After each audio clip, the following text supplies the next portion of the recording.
Jesus coming as the judge, laying execution, ruling the world with a rod of iron.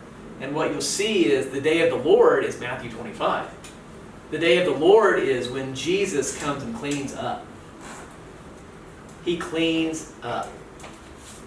His people have been attacked, they've been belittled, they've been slaughtered, and he gets sick of it, and when they're at a point where they can't defend themselves, he lands on the Mount of Olives, sets his feet there, and he comes and he defends the nation of Israel. And he brings the church with him, and many of the church will be his warriors. We will fight with him. You'll see in the Old Testament, as you're looking at the day of the Lord, he brings his righteous ones with him. He brings his saints with him.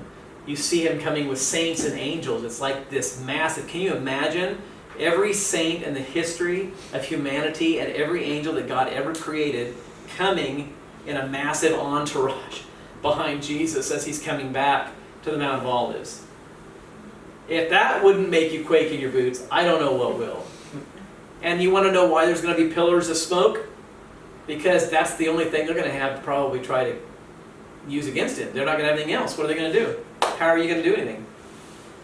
So as you go through those, watch for the patterns in the events and the attributes. Just watch for them. And see what you see. And see how much it goes along with Matthew 25, not Matthew 24.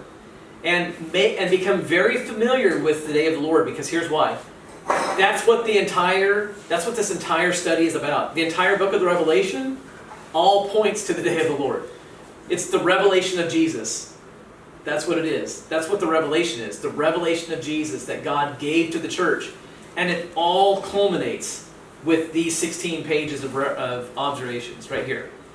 That's what's going to happen. Revelation 19 is the day of the Lord. That's what we're going to see. And everything you're seeing here is what you're going to read when we get to Revelation 19. The kingdoms of the earth are gathered together, and Jesus comes and just cleans up. And there is a massive feast, gigantic feast that happens. And it's not the church eating with Jesus and sitting back and drinking and having a great time. It's the fowls of the earth coming eating the flesh of men. And the Scripture says that God calls the fowls of the air from across the earth to a great feast. He calls them to feed on the flesh of kings and of noblemen and of warriors. And Jesus comes back in Revelation 19. He just takes them out. There's a great bloodbath as Jesus destroys the enemies of Jerusalem. And the fowls of the air start feeding on the flesh of men. And that is the feast. So, it's not what you think. It's not what you think. It's pretty cool, but it's not what you think. It's not the fluffy bunny slippers. It's not the, hey, we get raptured, we don't go through anything, we get out of here in the very beginning before anything happens, and we're with Jesus for 7 years, sitting back having the wedding feast of the Lamb. We get to enjoy sitting back and talking with Moses and Noah and Elijah. And then at the end of it all, while everything's going to hell in a handbasket on earth, we're up here having a great time. And then at the end of it all, we come back with Jesus and we kick. That's not at all what Scripture says. Not even close. Not even close. So, become familiar with the day of the Lord Scriptures, because this understanding right here, this right here, feeds the rest of what we're going to see. The things that you see in here, you're going to see all the way through the Revelation as we start going into it next week. So, all right. I'm open for questions. I am done talking. You guys have been great. I hope that today wasn't too exhausting for everybody. But questions, anybody? Thoughts, questions, comments, anything at all?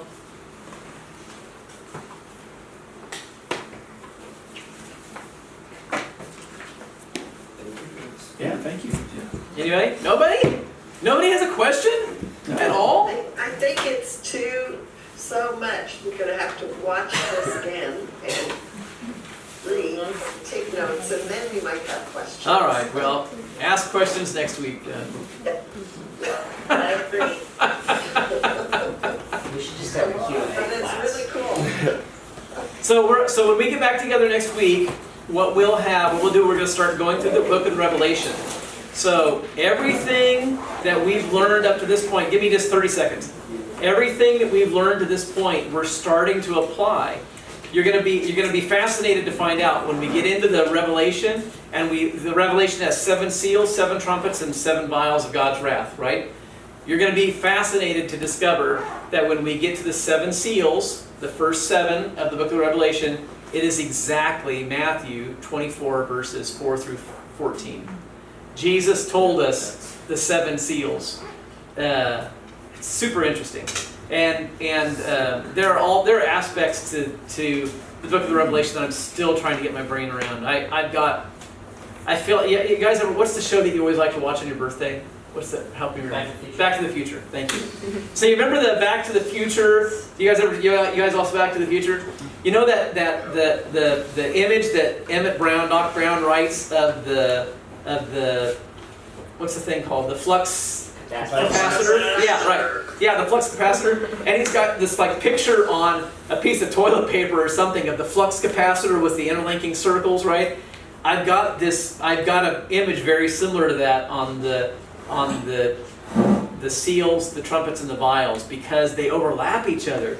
And at some point, I'm hoping I can explain it, but I still can't. But it's like the first 4 of each of them are kind of their own outer circle. But when you get to the last 3 of the trumpets, the vials, and the seals, they're the same thing. I mean, it's going to be interesting. I'll try to point it out when we go through it. But it's like you've got these different pieces that start to wind in, and when you get to the innermost circle of the Revelation, things are over the top of each other. It's like they lay right on top of one another. It's the coolest thing in the world.